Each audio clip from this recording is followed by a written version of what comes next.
할렐루야. 오늘도 고르고 복된 날 주임 전에 나오신 귀하신 성도님들을 축복합니다. 이제 앞에 또 성탄 추리가 장식이 되고 또 아름다운 이렇게 화초가 놓인 거 보면은 연말 연시 성탄이 가까웠음을 우리가 피부로 눈으로 느낄 수가 있습니다. 이제 얼마 남지 않은 올 한 해 결실을 맺을 수 있도록 잘 준비하시고 새해를 맞는 우리가 되기를 원합니다. 오늘은 마가복음 4장 1절에서 9절 말씀을 본문으로 비유로 가르치신 예수님이라는 제목으로 말씀의 은혜를 나누겠습니다. 예수님께서는 가시는 곳마다 복음을 전하셨습니다. 권위 있는 새 교훈을 주셨습니다. 또한 많은 병든 사람들을 고쳐주시고 귀신들을 내쫓아 주셨습니다. 이로써 예수님은 자신이 그리스도이신 하나님의 아들이심을 모든 사람들에게 밝히 드러내셨습니다. 예수님이 계신 곳에는 큰 무리들이 모여들곤 했습니다. 그렇다고 해서 그들 모두가 예수님을 믿는 것은 아니었습니다. 사실 그들 대부분은 예수님이 전하신 복음보다는 예수님이 행하는 이적에 더 많은 관심을 가지고 있었습니다. 예수님께서 병을 고쳐주시고 귀신을 쫓아내고 하는 여러 가지 이적들에 더 관심을 많이 가지고 있었다는 것입니다. 뿐만 아니라 예수님의 가족들조차도 예수님을 믿지 못하고 예수님을 미쳤다고 여겼습니다. 그래서 예수님을 붙들어 가려고 왔었습니다. 심지어 서기관들이나 바리새인들은 예수님에게는 사탄이 들렸으며 예수님은 사탄을 힘입어서 귀신을 쫓아낸다고 했습니다. 그렇게 예수님을 그들은 비난했습니다.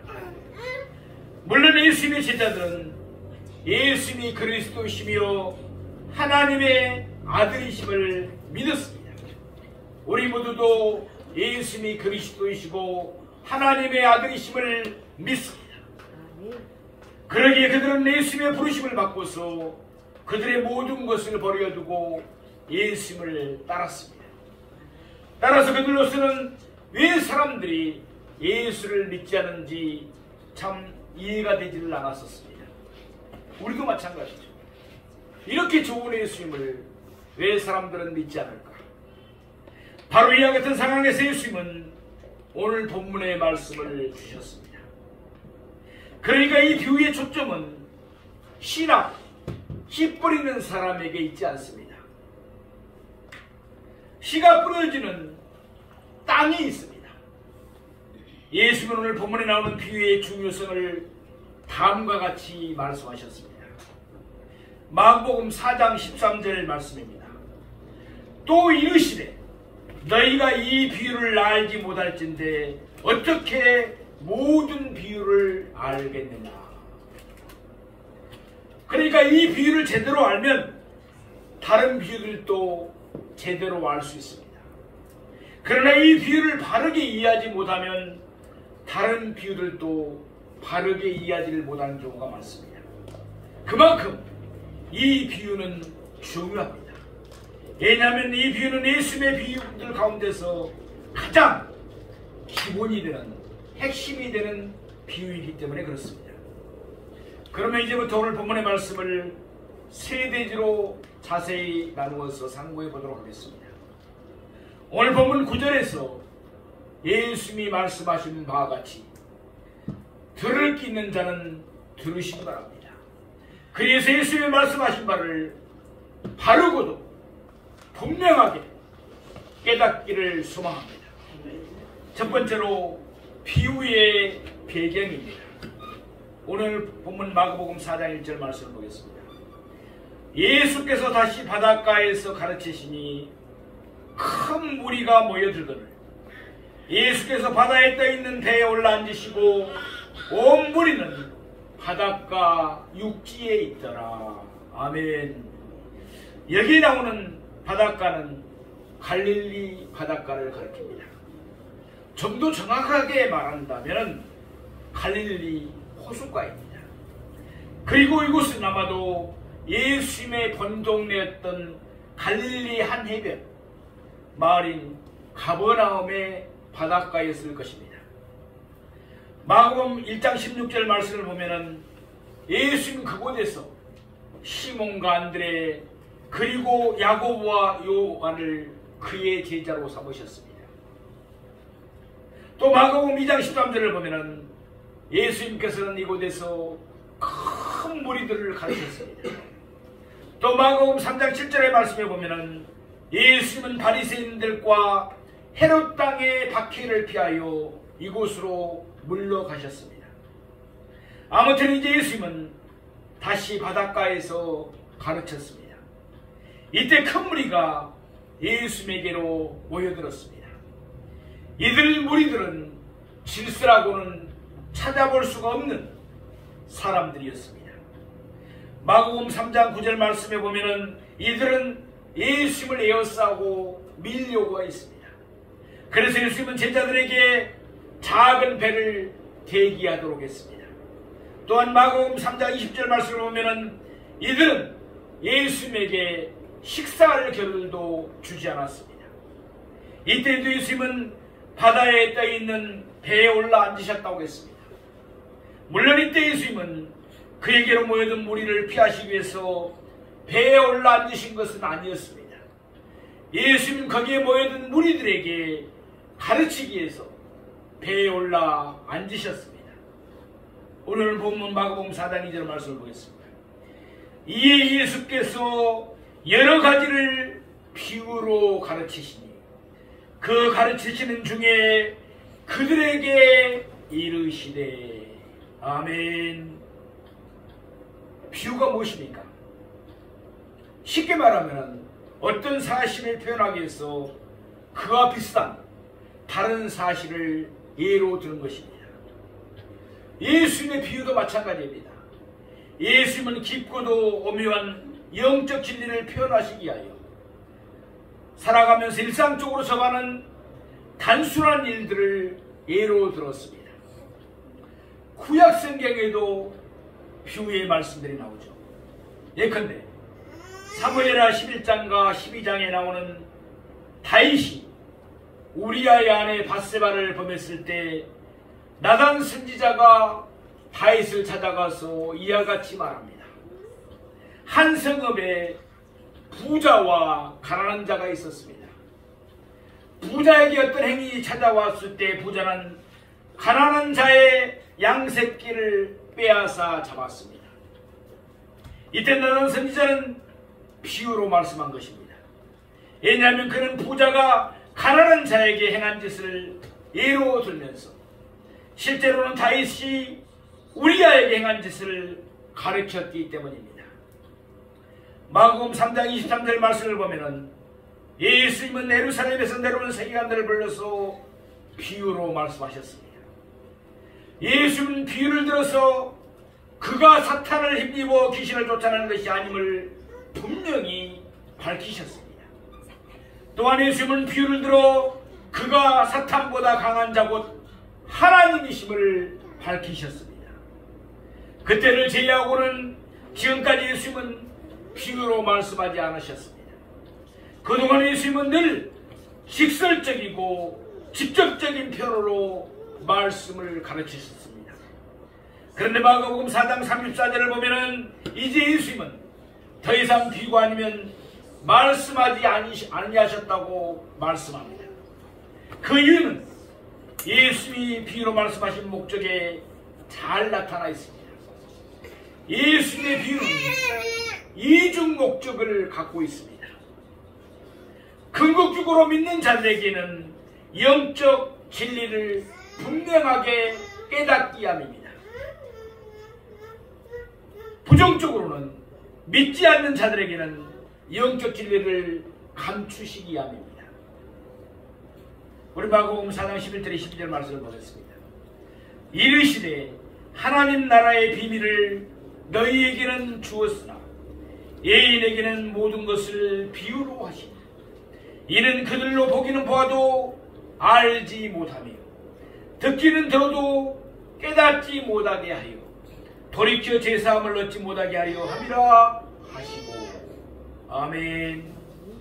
이미 말씀드린 대로 예수님의 비유란 일상적인 것을 예로 들어서 영적 진리를 표현하는 것을 가리킵니다. 예수님의 제자들에게는 천국의 비밀이 주어졌습니다. 그러기에 예수님은 그들에게 모든 비유를 해석하시면서 그 비유들의 영적 의미를, 진리를 깨우쳐 주셨습니다. 그러나 예수님을 믿지 않는 자들은 예수님이 비유로 하신 말씀을 피상적으로 이해할 뿐이었습니다. 그들은 그 비유에 감추어진 깊은 영적 진리를 깨닫지 못했습니다. 왜냐하면 예수님이 그들에게 비유의 의미를 설명해 주지 않았기 때문입니다. 말하자면 예수님의 비유가 예수를 믿는 자들에게는 은혜입니다. 그러나 예수를 믿지 않는 자들에게는 심판입니다. 사실 지금까지 예수님은 말씀과 이적을 통해서 그가 그리스도이시며 하나님의 아들이심을 분명하고 충분하게 드러내셨습니다. 그럼에도 불구하고 마가복음 3장 6절에 보면 바리새인들과 헤롯 당은 예수님을 죽이려고 작정했습니다. 또한 마가복음 3장 22절 이하에서 보는 바와 같이 예루살렘에서 내려온 서기관들은 예수님에게 더러운 사탄이 들렸다고, 귀신이 들렸다고 결론을 내렸습니다. 그 결과 마가복음 3장 29절에서 예수님이 밝히신 바와 같이 그들은 성령을 모독하는 자가 되어서 영원히 사심을 얻지 못하고 죄를 범하고 말았습니다. 이제 더 이상 그들에게는 주어질 은혜가 없습니다. 그들에게는 오히려 심판만이 기다리고 있을 뿐입니다. 그래서 예수님은 하나님 나라의 비밀, 곧 영적 진리를 더 이상 직접적으로 말씀하지 아니하시고 오로지 비유로만 말씀하셨습니다. 그리고 난 후 제자들만 있을 때 예수님은 그들에게 비유를 자세하게 해석해 주셨습니다. 흔히들 예수님은 말씀을 쉽고도 재미있게 전하기 위해서 비유를 들어 설명하신 거라고 생각하고는 합니다. 그러나 그것은 사실이 아닙니다. 믿는 자들에게는 영적 진리를 분명하게 하시고 불신자들에게는 영적 진리를 감추시기 위해서 예수님은 비유로 말씀하신 것입니다. 둘째, 비유의 내용입니다. 우리 오늘 보면 마가복음 4장 3절 말씀을 보겠습니다. 들으라, 씨를 뿌리는 자가 뿌리러 나가서.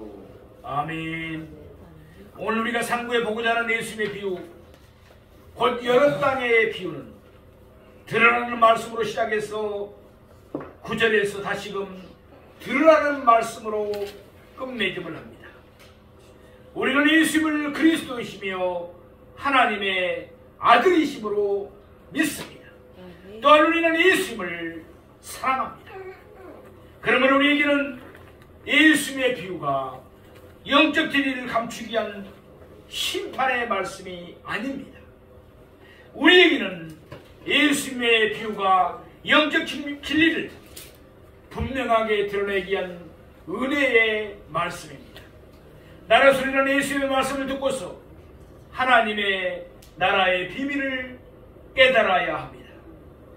우선 여기에 씨가 나오고 또한 그것을 뿌리는 자가 나옵니다. 이들에 대한 말씀은 전혀 없습니다. 이들 앞에는 아무런 형용사도 수식어도 붙어있지 않습니다. 씨를 뿌리는 자가 뿌리러 나갔습니다. 이것이 전부입니다. 흔히들 기대하는 결실에 미치지 못할 경우에 씨에 문제가 있든지 아니면 씨를 뿌리는 사람에게 문제가 있다고 생각하기 쉽습니다. 그러나 그것은 사실이 아닙니다. 틀린 생각입니다. 문제는 다른 데 있습니다. 문제는 어디에 있습니까? 문제는 땅에 있다는 것입니다. 우리 마가복음 4장 4절 말씀을 보겠습니다. 뿌릴새 덜어는 길가에 떨어짐에 새들이 와서 먹어버렸고, 여기에 첫 번째 좋지 못한 땅이 나오고 있습니다. 그것은 길가라는 땅입니다. 예나 직임이나 시골의 밭에는 울타리가 따로 설치되어 있지 않습니다. 밭들 사이에 길이 나 있고 그 길이 양쪽의 밭을 구분하는 경계선의 역할을 합니다. 따라서 씨를 뿌리다 보면 덜어는 길가에 떨어지기도 합니다. 길가는 경작되지 않은 땅입니다. 또한 그 위로 사람들이 지나다니기도 합니다. 그 결과 길가에 떨어진 씨는 땅속으로 뿌리를 내릴 수가 없습니다. 그 씨는 그대로 땅에서 남아있을 수밖에 없습니다. 그러면 새들이 와서 그 씨를 먹어버립니다. 새들은 농부들을 아주 성가시게 만드는 존재입니다. 그래서 농부들이 호수아비를 세워놓기는 합니다. 아무튼 씨가 길 위에 떨어지면 새들이 와서 먹어버립니다. 아니면 누가복음 8장 5절 말씀처럼 지나다니는 사람들에게 짓밟히고 맙니다.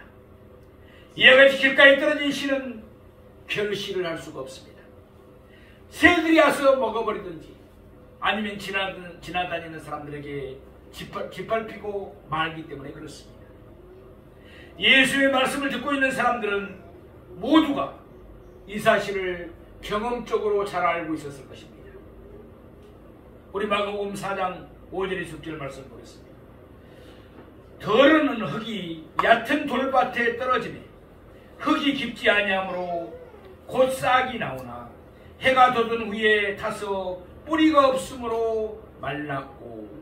아멘.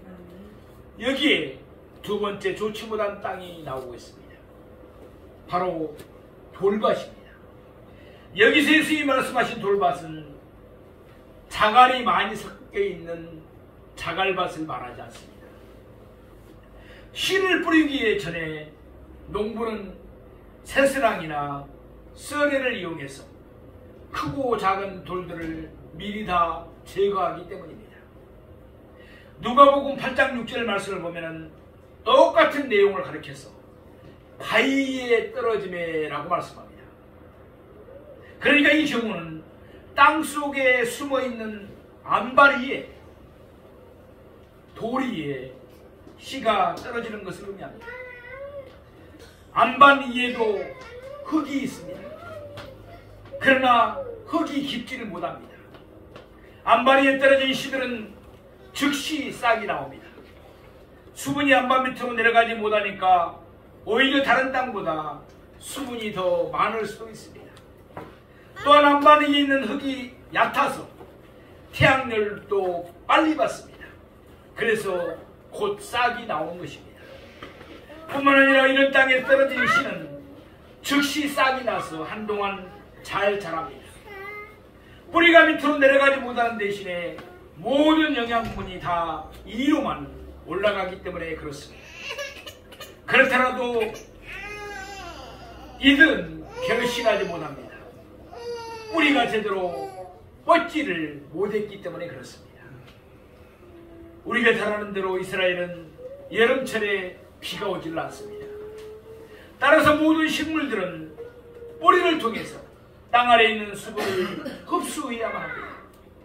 그러나 이들은 뿌리가 없기 때문에 여름철에 뜨거운 태양을 견디지 못하고 결국은 타서 말라 죽고 마는 것입니다. 오늘 보면 마가복음 4장 7절 말씀을 보겠습니다. 덜어는 가시떨기 위에 떨어짐에 가시가 자라 기운을 막음으로 결실하지 못하였고. 여기에 세 번째 종류의 좋지 못한 땅이 나옵니다. 그것은 가시떨기에 실뿌리가 들어있는 땅입니다. 가시떨기의 실뿌리는 눈에 잘 띄지를 않습니다. 그래서 겉으로 보기에는 아무런 문제가 없는 땅처럼 보입니다. 그러나 실제로는 그렇지가 않습니다. 가시떨기는 잡초의 일종입니다. 이스라엘 땅에는 가시떨기가 많습니다. 마태복음 28장 29절에 보면은 총독의 군병들이 가시관을 엮어서 예수님의 머리에 씌웠습니다. 예수님의 머리에 씌워진 가시관이 바로 이 가시떨기로 만든 관입니다. 헬라의 언어에 보면은 똑같은 단어를 사용하고 있습니다. 아무튼 보시 잡초는 번식력이 강합니다. 가시떨기도 마찬가지입니다. 따라서 이런 땅에 떨어진 씨는 땅 속에서부터 가시떨기와 생존 경쟁을 벌여야 합니다. 가시떨기는 땅의 수분과 땅의 영양분을 빼앗아 갈 것이기 때문입니다. 또한 농부가 뿌린 씨가 싹이 나서 자라도록 가시떨기가 그보다 더 빨리 자랄 것입니다. 그러다 보니까 가시떨기 때문에 햇빛이 가려질 것입니다. 뿐만 아니라 가시떨기에 막혀서 그 잎이나 가지가 제대로 뻗어나지 못하게 될 것입니다. 따라서 이런 땅에 떨어진 씨도 가시떨기의 기운이 막혀서 결국은 결실하지 못합니다. 예수의 비유를 듣고 있는 온 무리는 이 말씀도 어렵지 않게 이해를 했을 것입니다. 왜 그렇습니까? 그때 당시에는 농번 시대이기 때문에 그들도 다 충분히 이해할 수 있는 말씀이었습니다. 그리고 흔히 경험할 수 있는 일들이었기 때문입니다. 지금까지 예수님은 세 종류의 좋지 못한 땅에 대해서 말씀하셨습니다. 첫째, 길가입니다. 아예 싹이 나지를 못합니다. 둘째는 돌밭입니다. 싹은 나지만 말라버립니다. 셋째가 가시떨기가 있는 땅입니다. 싹이 나서 추수 때까지 자라긴 하지만 결실을 하지를 못합니다. 예수님의 비유는 단계적으로 진행됩니다. 아예 싹이 나지 못하는 경우에서 시작해서 그 다음에 싹은 나지만 자라다가 말라 죽는 경우, 그리고 마지막에는 추수 때까지 자라기는 하지만 결실하지 못하는 단계로 발전하고 있습니다. 그러나 세 경우 모두 다 결과는 똑같습니다. 무슨 결과를 맺습니까? 결실을 맺지를 못한다는 것입니다. 그러므로 세 종류의 땅 모두 좋지 못한 땅입니다. 곧이어 예수님은 세 종류의 좋은 땅에 대해서 말씀하십니다. 모두 다 풍성하게 결실하는 땅들입니다. 우리 마가복음 4장 8절 말씀을 보겠습니다. 더러는 좋은 땅에 떨어짐에 자라 무성하여 결실하였으나 30배나 60배나 100배가 되었느니라 하시고. 아멘. 좋은 땅은 흙이 부드럽습니다. 또 흙이 깊습니다. 잡초가 전혀 없습니다. 따라서 길가와는 달리 좋은 땅에 떨어진 씨들은 싹이 잘 자랍니다. 돌밭과는 달리 좋은 땅에 떨어진 씨들은 해가 돋아도 타거나 마르지 않고 무성하게 잘 자랍니다. 또한 가시떨기가 있는 땅과는 달리 좋은 땅에 떨어진 씨들은 풍성하게 결실을 합니다. 물론 좋은 땅이라고 해서 토질이 다 똑같지는 않습니다. 땅의 토질에 따라서 추수한 양이 다를 수 있습니다. 그래서 예수님도 30배의 결실을 맺는 땅과 60배의 결실을 맺는 땅과 100배의 결실을 맺는 땅으로 나누어서 말씀하고 계십니다. 물론 그 당시 농사 기술로서는 30배나 60배나 100배의 결실은 놀라우리만큼 엄청난 수확이었을 것입니다. 그렇더라도 땅의 토질에 따라서 결실하는 정도가 달라지는 것은 누구라도 쉽게 이해할 수가 있었습니다. 이상과 같이 예수님은 세 종류의 좋지 못한 땅과 그 반대로 세 종류의 좋은 땅에 대해서 말씀하셨습니다. 여기까지는 누구나 다 이해할 수가 있었습니다. 문제는 그래서 어떻다는 것입니까? 도대체 예수님은 무슨 의도로 이 말씀을 하셨을까요? 이를 알기 위해서는 예수님의 해석과 설명을 반드시 드려야만 합니다. 그렇지 않으면 그 비유의 영적 진리를 전혀 깨닫지 못하기 때문입니다. 바로 여기에 예수님의 비유가 가진 이중 목적이 있습니다. 예수님의 비유가 불신자들에게는 심판입니다. 그들은 예수님의 비유가 의미하는 바를 알 수가 없습니다. 그들에게는 하나님 나라의 비밀이 주어주지 않았기 때문에 그렇습니다. 그러나 예수님의 비유가 예수를 믿는 자들에게는 은혜인 줄로 믿습니다. 예수는 그의 제자들에게는 그의 비유를 해석하시면서 그의 의미를 깨닫도록 해주셨습니다. 예수의 제자들에게는 하나님의 나라의 비밀을 아는 것이 허락되었기 때문입니다. 세 번째로 비유의 결과입니다. 오늘 본문 마가복음 4장 9절 말씀을 보겠습니다. 또 이르시되 들을 귀 있는 자는 들으라 하시니라. 아멘. 비유의 목적이 이중적인 것처럼 비유의 결과도 이중적일 수밖에 없습니다. 예수의 비유로 말씀하실 때 그 가운데 들을 귀가 있는 자가 있었습니다. 반대로 들을 귀 없는 자들도 있었습니다. 들을 귀 있는 자는 예수의 비유를 통해서 영적인 진리를 깨닫게 됩니다. 우리 모두 다 들을 귀 있는 자들인 줄로 믿습니다. 우리는 영적인 세계를 알고 영적 진리를 깨닫습니다. 그러나 들을 귀가 없는 자는 예수의 비유 안에는 영적 진리를 깨닫지 못합니다. 그런 사람은 예수의 비유를 하나의 단순하고도 평범한 이야기로 듣게 될 뿐입니다. 그러면 들을 귀 있는 자는 어떤 사람입니까? 마가복음 3장 35절의 표현을 빌리면 하나님의 뜻대로 행하는 자입니다. 곧 하나님의 뜻대로 예수를 믿어서 예수의 참 가족이 된 사람들입니다. 이러한 사람은 예수의 비유를 통해서 하나님의 나라의 비밀을 알게 되는 것입니다. 반대로 들을 게 없는 사람은 어떤 사람입니까? 하나님의 뜻과는 달리 예수를 믿지 않고 배척을 하는 사람들입니다. 또한 우리처럼 예수님께 오더라도 자신의 이익만을 추구하는 자들입니다. 이러한 자에게는 하나님의 나라가 비밀로 감춰져 있습니다.